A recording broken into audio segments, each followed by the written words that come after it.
दोस्तों, पूरी दुनिया स्किल्स एजुकेशन की तरफ जा रही है। अगर मैं बात करूं जनूबी कोरिया की, साउथ कोरिया की, तो साउथ कोरिया में मेरा एक बड़ा ही प्यारा दोस्त है, उसका भतीजा पढ़ने के लिए गया, एमफिल अब उसने कर लिया, पीएचडी कर रहा है। तो उसने बताया कि वहाँ पर जितनी भी यूनिवर्सिटीज़ हैं वो बड़े बड़े इंडस्ट्रियल जोन्स के बिल्कुल वस्त में बनाई जाती हैं। उनके इर्द गिर्द वो पूरा इंडस्ट्रियल जोन होता है और वहाँ पे उनकी फॉर्मल एजुकेशन यानी कि जो पढ़ने लिखने का काम है बहुत थोड़ा होता है। उसके बाद उनको उन जो इंडस्ट्रियल जोन्स हैं उनमें ले जाया जाता है और इसका बाकायदा उनको स्टाइपन भी दिया जाता है, यानी उनको इसकी तनख्वाह भी दी जाती है और वो वहाँ जाकर ख़ुद यानी अमली तौर पर काम करते हैं। यही हाल जापान का है, यही हाल अमेरिका का है, यही हाल दुनिया के दीगर तरक्याती ममालिक का है। चीन, जर्मनी जो इस वक्त दुनिया को लीड कर रहे हैं। दो बड़े मुल्क हैं अमेरिका और चीन, जिनकी माशी जंग जारी है। उसके बाद पीछे उनके ये बड़े बड़े इंडस्ट्रियल जो मुल्क हैं जिनकी जीडीपी जो दुनिया की पूरी वर्ल्ड इकॉनमी का बहुत बड़ा चंक इन मुल्कों के पास है। बदकिस्मती से पाकिस्तान क्यों पीछे है कि हम ये 23-24 करोड़ या 25 करोड़ जितने भी हैं इस वक्त, हमें मरदमशुमारी से अभी तक पता नहीं चल सका कि हम कितने हैं। हम सिर्फ़ और सिर्फ एक आज से 40, 50, 60 साल पहले जो निज़ाम तालीम था उसके लकीर के फ़कीर होकर चल रहे हैं।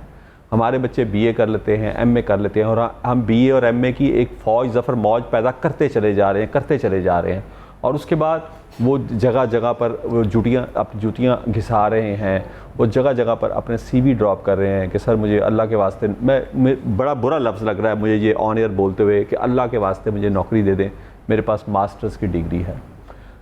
यहाँ से मैं एक ऐसी फैमिली को जानता हूँ जिसका बच्चा सिर्फ एफ़ए पास था, लेकिन वो पढ़ने के साथ साथ हाल रोड पे, लाहौर में हाल रोड पे मोबाइलों की उसका काम करता था, रिपेयरिंग का, मेंटेनेंस का। वो आयरलैंड किसी तरीके से पहुंचा एजेंट को पैसे देकर। इस वक्त वो पूरी फैमिली करोड़पति हो चुकी है। वो यहाँ पर कोठियाँ बना चुका है क्योंकि आयरलैंड में उसने एक छोटा सा पहले खोखा लगाया, खोखे से वो शॉप बनी और अब वो वहाँ पर मोबाइल मेंटेनेंस का काम कर रहा है और अब उसने अपनी शाखें भी उसके मुख्तलिफ शहरों में खोल ली हैं।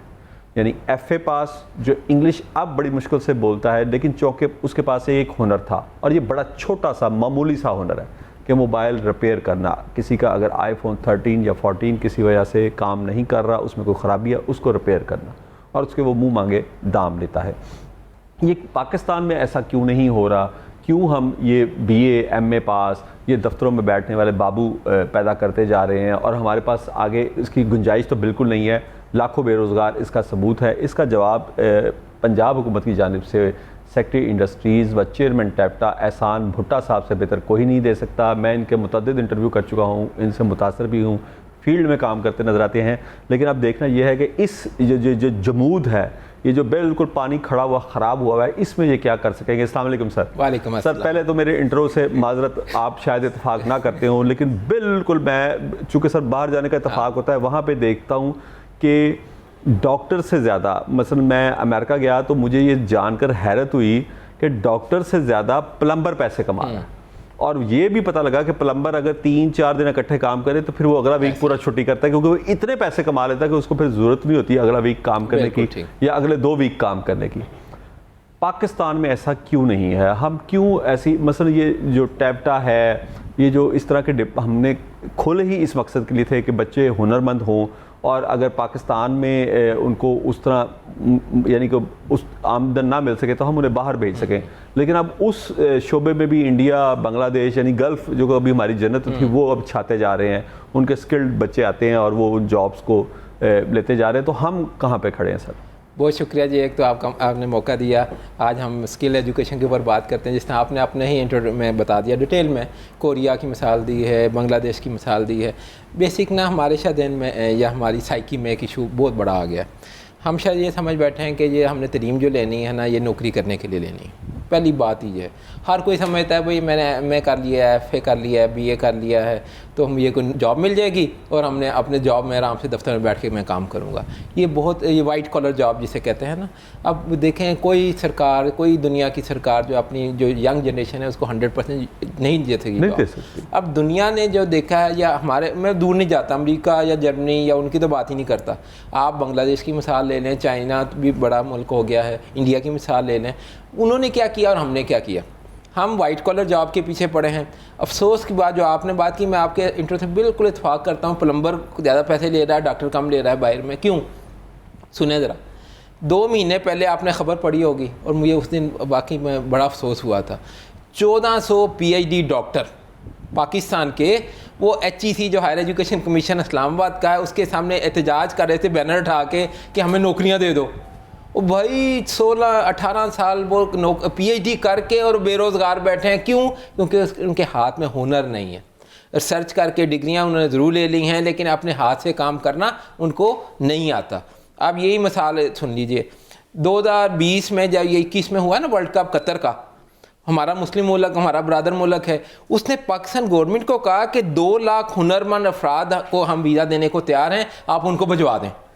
आपको पता क्या हुआ? कतर वर्ल्ड कप का माशाल्लाह उन्होंने कितनी ज़बरदस्त चीज़ें बनाई थी। वो भाई हम टोटल 46,000 दे सके उनको, बस 1,54,000 सीटें जो वीज़े थे खाली रह गए। मैंने ओवरसीज़ पाकिस्तानी मिनिस्ट्री जो है उनसे पूछा है, उनके MD साहब से, कि सर ये बाकी हमारे पास हुनर नहीं है। एक तो उन्होंने कहा बाकी बात ठीक है, जो हुनर चाहिए था वो आपके इधर पैदा हमारे बच्चे नहीं हो रहे, नंबर 1। नंबर 2 कहते हैं कि उसमें दूसरी वजह भी है। दूसरी वजह यह है कि हमने, हमारे जो बच्चे हैं ना, ये स्किल वाले, अनफॉर्चुनेटली इनकी कम्युनिकेशन स्किल ही नहीं थी। मतलब इंग्लिश बोलना, स्पोकन इंग्लिश या अपना प्रेजेंट करने का तरीकाकार, इस पे हमने कभी फोकस नहीं किया। यानी हम अगर स्किलफुल अगर बच्चे पैदा भी कर रहे हैं या तैयार भी कर रहे हैं, तो उनको हम इंग्लिश बोलना चलना नहीं ये देखिए ना, अब वो ये कहते हैं कि हमने 79,000 एप्लीकेशन आई और 33,000 इसलिए रिजेक्ट हुई इंटरव्यू में कि वो अपना तारुफी भी नहीं करा सके। तो इसलिए स्किल लेबर को अगर स्किल भी सिखानी है तो साथ कम्युनिकेशन भी साथ आपको सिखानी है, ताकि आप ओवरसीज दे सकें। अब आ जाएं सर, ये जो असल बात है ना, मसला क्या है? मैं एक छोटी सी मिसाल देता हूँ, वो मैंने आपको शायद एक एजुकेशन में कहीं दी थी ना, वो मैं स्कूल एजुकेशन, हायर एजुकेशन में भी रहा हूँ, आप स्किल में आगे हैं। तो 2014 में बांग्लादेश गया ना, प्रोफेसर ग्रामीण यूनस साहब थे, प्रोफेसर यूनस, ग्रामीण बैंक वाले, नोबल। उन्होंने, मैंने उनसे वैसे गपशप रात के टाइम पूछा कि सर पाकिस्तान और बांग्लादेश की एजुकेशन सिस्टम में क्या फ़र्क है, आप समझते हैं, आपका माशाल्लाह बड़ा तजर्बा है। उन्हें 3 डिफरेंस बताए।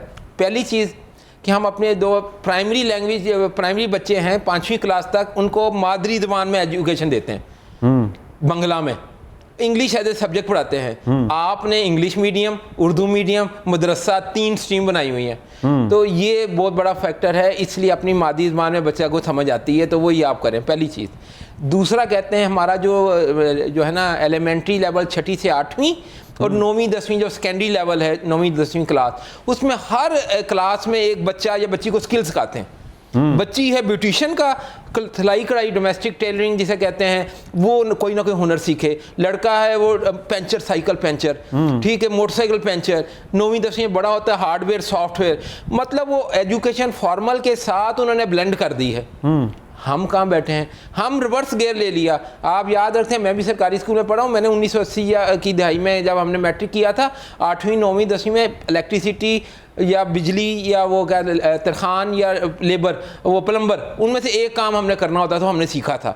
आज मुझे आता है, लेकिन आज हमारे बच्चे ने कहा ये तो कमी करते हैं, ये साइकी है ना हमारी कि यार ये तो कमज़ोर बेचारे गरीबां का काम है, क्यों हमारे बच्चे सीखें। जब आपने वो ब्लेंड ख़त्म कर दिया और आपने कहा जी हमने वाइट कॉलर जॉब के लिए पैदा करने, तो यही होगा जो हमारे साथ हो रहा है। तो दूसरा डिफरेंस सुनिए ना प्रोफेसर ग्रामीण बैंक वाले का।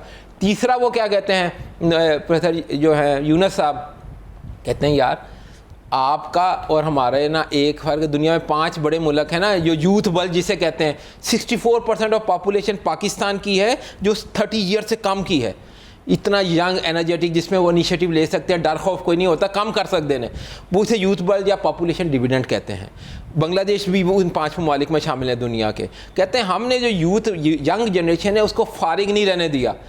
आज भी वहाँ पे साइकिल रिक्शा चल रहा है, जिस पे एक वो लड़का धोती पा के, लुंगी पा के साइकिल चला रहा है, 2 सवारियाँ खड़ी हैं, 10 टके कमा के लेके जाता है घर फैमिली के लिए।